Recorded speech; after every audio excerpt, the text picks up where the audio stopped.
안녕하세요. 알려줘 이사의 은효상 이사입니다. 오늘 여러분께 말씀드릴 내용은요, 저희의 법인 전환 브로셔를 가지고 법인 전환 대상자인지 아닌지를 생각해 볼 수 있는 그런 시간을 가져보도록 하겠습니다.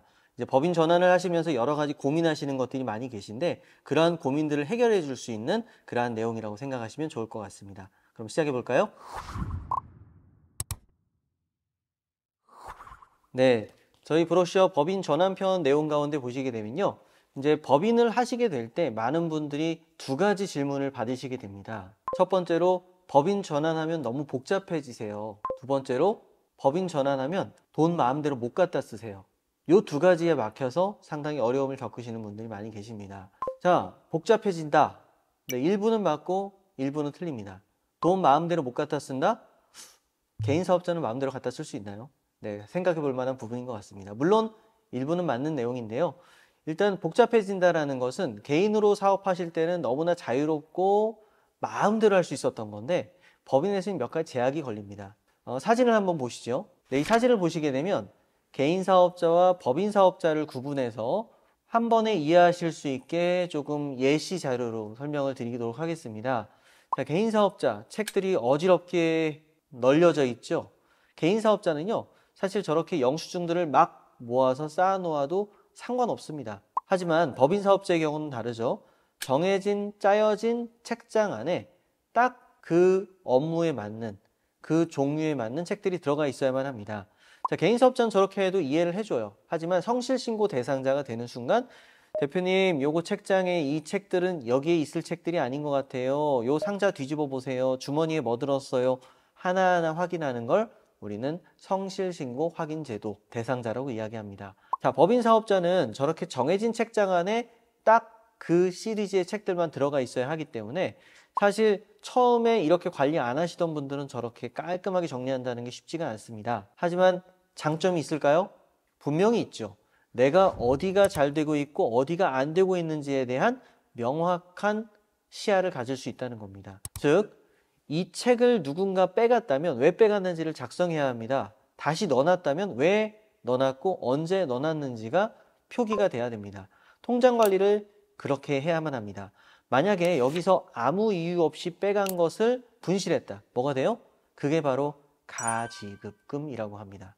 그리고 아무 명세 없이 여기다 책을 갖다 꼽아놨어요. 이게 왜 여기 있지? 이걸 무엇이라고 하냐면 가수금이라고 합니다. 자, 법인에서는 그런 가지급금과 가수금에 대한 회계 처리가 어렵다 보니까, 만약에 분실했으면 대표님이 갚아야 될 돈, 돈이 더 들어와 있으면 이건 역시도 대표님께서 번 돈이긴 한데 혹시 현금 매출 아니야? 라는 의구심을 갖게 만들 수 있는 괜한 요소가 될 수도 있습니다. 따라서 정확하지 않은 명세는 법인에서는 조금 기피하시는 게 좋겠죠. 개인에서는 상관없었어요. 그냥 쌓아놓고 나중에 종소세, 세금 더 내거나 인건비로 떨어버리거나 다양한 방법들로 처리를 하셨었는데, 법인에서는 그게 안 된다는 점. 그게 이제 복잡하다고 느낄 수 있지만 상쇄할 만큼의 충분한 장점도 존재한다는 것을 생각해 볼 수가 있을 것 같습니다. 네, 그러면 이제 브로셔의 내용을 좀 같이 보시면서, 그럼에도 불구하고, 불편함에도 불구하고, 돈을 마음대로 못 갖다 쓰는데도 불구하고 왜 법인 전환을 하고 있느냐, 한 7가지 정도로 내용을 압축할 수 있을 것 같아요.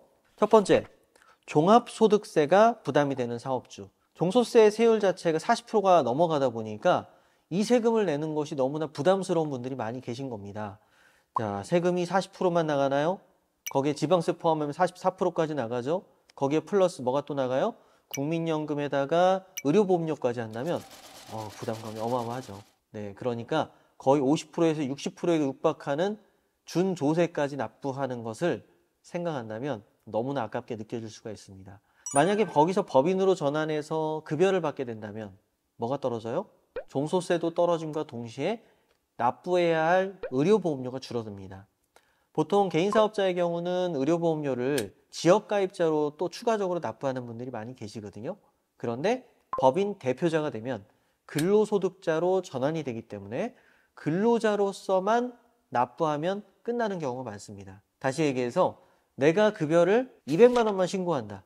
그럼 그 200만 원에 준하는 4대 보험료만 납부하면 끝나는 경우가 많이 있습니다. 좋죠? 자, 두 번째로 성실신고 확인제도 대상 기업으로 과세당국의 중점관리 대상 사업주.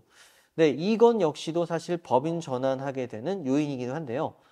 성실신고 확인제도 대상자가 되고 나서 법인 전환하는 것보단 성실신고가 되기 직전에 법인으로 전환하는 게 훨씬 좋습니다. 왜 그러냐면 내가 성실신고 대상자인 상태에서 법인으로 전환한 경우는 법인이 돼서도 3년간은 성실신고를 해야 한다.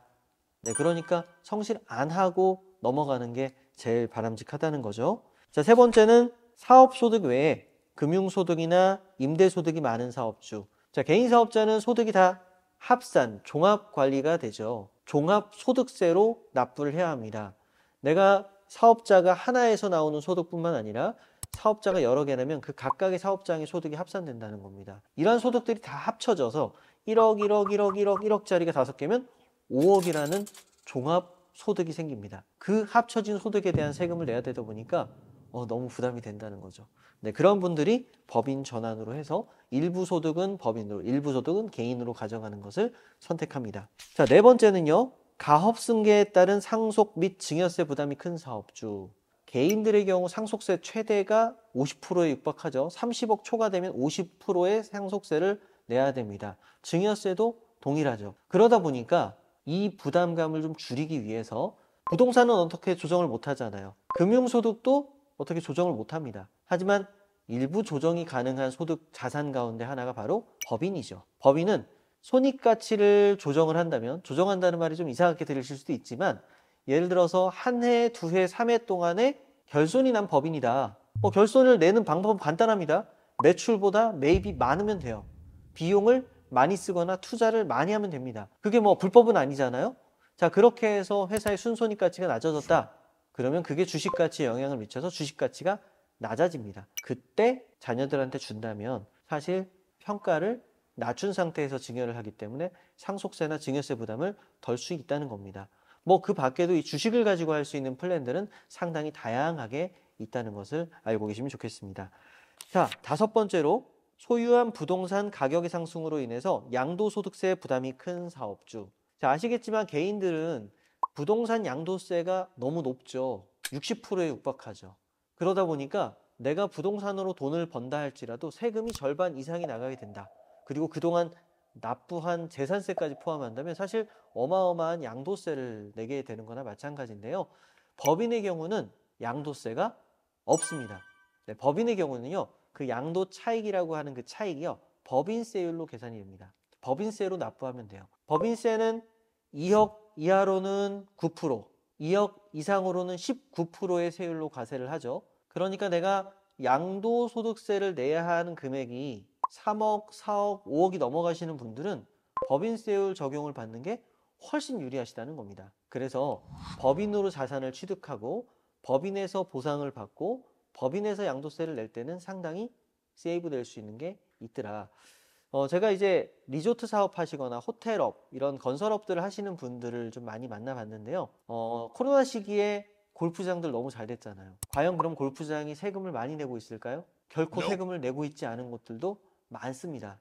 왜 이런 구조가 나오는가 봤더니만 지난 몇 년간 계속 결손을 내오다가 골프장 부지를 개발을 하고 주변 다른 땅들이 지가가 같이 상승하고 결국에 나중에 이 부동산을 매각하면서 받게 되는 양도 금액을 통해서 그동안의 결손난 부분들을 다 상계 처리하다 보니까 세금이 그쪽에서 절세되는 경우들이 많이 있습니다. 네, 그만큼 법인에서의 혜택이 많기 때문에 법인을 활용할 수 있는 방법이 많기 때문에 그러한 방법들을 사용하고 있다고 생각하시면 됩니다. 자, 그 외에도 자금 조달, 대출, 입찰 등에서 대외 신용도를 높이고자 하는 사업주이거나 정부에서 정책자금 지원 및 고용지원 혜택을 받고자 하는 사업주들의 경우 개인보다 법인이 유리하기 때문에 입찰이라든지 자금을 받는 게 아무래도 개인 사업자에게 적용되는 것보다 중소 법인들에게 주는 혜택들이 더 많기 때문에 그러한 것들의 혜택을 보고자 하는 분들이 법인으로 전환하는 경우도 많이 있습니다. 그리고 어떤 계약을 따기 위해서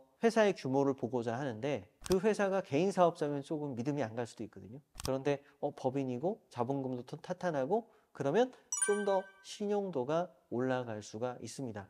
물론 그렇다고 해서 깡통 법인, 페이퍼 컴퍼니 법인 이런 것들까지 다 좋게 봐주진 않겠지만 장단점은 충분히 있을 수 있다는 것을 생각해 보시면 좋겠습니다. 다음으로 넘어가서요. 그럼 법인으로 됐을 때 어떻게 법인에서 개인으로 돈을 가지고 올 수 있을까? 합법적인 방법으로 말이죠. 네, 그 방법은 총 6가지 정도로 생각해 볼 수가 있습니다. 한 가지씩 보시죠. 첫 번째로 급여의 형태로 가지고 올 수가 있습니다. 자, 급여는 말 그대로 월급, 연봉으로 측정해서 가지고 올 수가 있는 방식인데요. 급여의 소득세율은 6%에서 42%까지의 세율로 과세가 되고 있기 때문에 지방세까지 포함한다면 거기에 10%씩 더 붙겠죠. 네, 그러다 보니까 사실 급여를 1,000만 원, 2,000만 원 받아가시는 분들은 많지 않습니다. 상여의 경우는 어떨까요? 보너스라고도 얘기를 하는데요.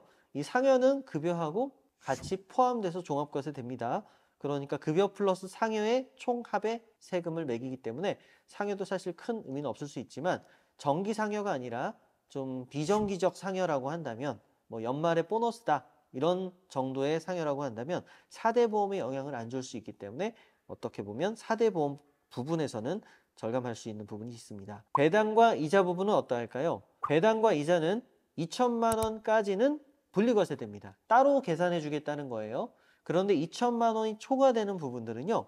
금융소득 종합과세 대상자가 됩니다. 무슨 얘기냐면 앞서 말씀드렸던 급여와 상여와 배당 이자에 대한 2천만 원 초과분이 합산돼서 세금을 매기게 된다. 이렇게 보시면 됩니다. 다음으로 볼 수 있는 게 이제 퇴직소득세, 양도소득세를 이용하는 건데요. 퇴직소득세와 양도소득세는 분류과세라고 표현합니다. 무슨 얘기냐면 종류가 다르다. 예를 들어 퇴직금의 경우는 한 해 동안 벌어들인 소득이 아니죠. 10년이면 10년, 20년이면 20년 가까이 일한 대가로 받는 금액이기 때문에 이 경우에는 2억을 받든 10억을 받든 기간에 따라서 연차 적용을 해서 할인 적용을 해주겠다. 그래서 세율을 적게는 10%대에서 많게는 20% 정도의 세율로 과세해 주겠다라고 법에서 정해 놓았습니다. 양도소득세도 부동산으로 벌었든 주식으로 벌었든 어떤 식으로든 양도세액이 발생됐을 때 그 수익과 종합소득과 합산하지 않겠다라는 뜻입니다. 그게 합산되면 상당히 세율 자체가 높아질 수밖에 없겠죠.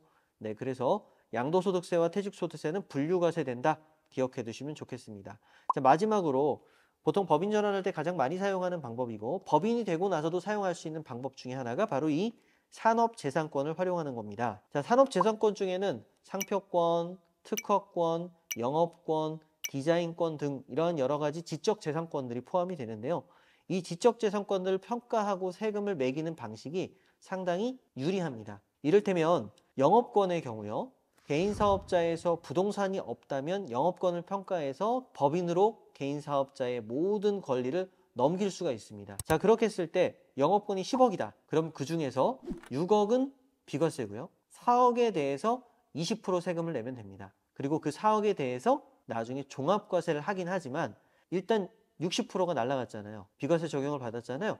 그러다 보니까 40%에 20%, 그러니까 8%, 최대 소득세율 42%를 적용받는다 할지라도 40%에 42%, 그러니까 16%에서 8% 정도 사이의 세율로 과세가 된다라고 말씀을 드릴 수가 있겠습니다.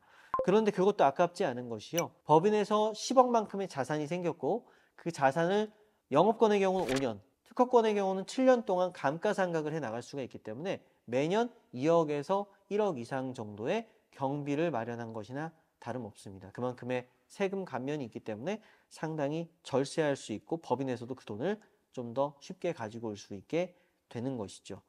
네, 이 경우도 좀 장부를 잘 보고 여러 군데 감정평가를 받아서 우리 회사에 유리한 방식을 채택하는 게 상당히 중요합니다. 나중에 부인당해서 토해내면 안 되기 때문에 평가도 적절하게 잘 이루어져야 됩니다. 네, 오늘은 이렇게 해서 이 브로셔를 통해서 내가 법인을 전환해야 되는지 말아야 하는지 스스로 자가 진단해 볼 수 있는 시간을 가져보았는데요. 많은 경우에 법인을 전환해야 한다라는 결론에 이를 걸로 예상을 합니다. 사실 제가 지방을 좀 많이 다니게 되는데요. 다니다 보면서 세무사들의 이런저런 이야기들을 많이 전해 듣게 됩니다. 수도권, 경기, 인천 지역에서는 그러한 사례들이 거의 없었는데요. 많은 경우에 매출이 50억, 100억인데도 불구하고 개인으로 남아있는 경우가 있어요. 세금을 5억, 10억 내가면서 어마어마하죠. 왜 아직도 법인으로 가지 않고 계세요? 여쭤보면 결국에는 우리 세무사가 하지 말래요 라는 이야기들을 많이 하십니다.